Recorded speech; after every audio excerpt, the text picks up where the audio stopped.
नहीं, सुरक्षा नहीं, सेवा नहीं, डॉक्टरांना अन्याय, मिळालाच पाहिजे, डॉक्टरांना अन्याय, मिळालाच पाहिजे.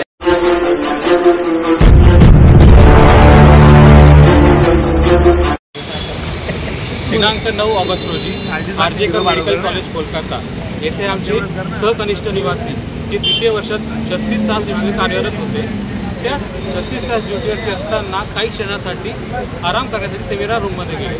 त्या सेमिनार रूममध्ये गेला असताना त्यांच्यावरती सामूहिक अत्याचार होऊन हत्या करण्यात आली.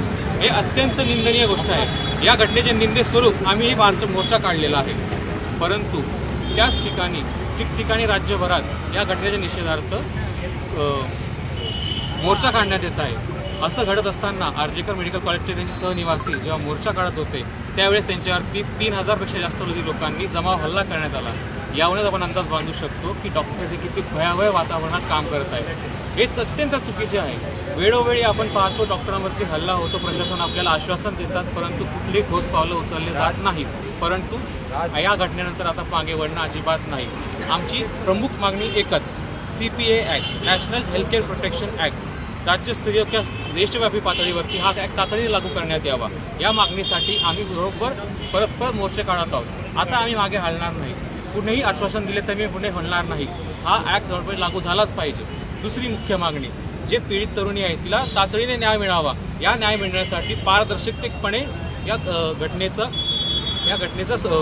इन्व्हेस्टिगेशन झालं पाहिजे. तिसरी प्रमुख मागणी, डॉक्टर्स जे 36 तास वेळ ड्युटी करतात त्यांना योग्यरित्याचे डॉक्टर्स प्रोव्हाइड करण्यात यावे व राज्यभरातील मेडिकल कॉलेजेस हॉस्पिटल्समध्ये सुरक्षा सुरू ठेवणे ही आमची प्रमुख मागणी आहे. मेडिकलचे रेसिडेंट डॉक्टर्स हे आमच्या को रेसिडेंट बरोबर आरजेकर मेडिकल कॉलेजमध्ये तिच्यावर सामूहिक बलात्कार करून तिचं मर्डर करण्यात आलं.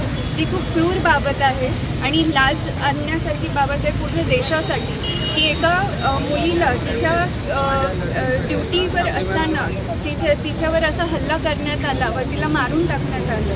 ही खूप लाजिरवाणी गोष्ट आहे आणि आम्ही फक्त तिच्यावर तिचा जस्टिस मिळाला पाहिजे, तिच्या फॅमिलीला जस्टिस मिळाला पाहिजे आणि CPA ॲक्ट जो सेंट्रल प्रोटेक्शन ॲक्ट लागू झाला पाहिजे जो हेल्थकेअर वर्कर्सला प्रोटेक्ट करेल.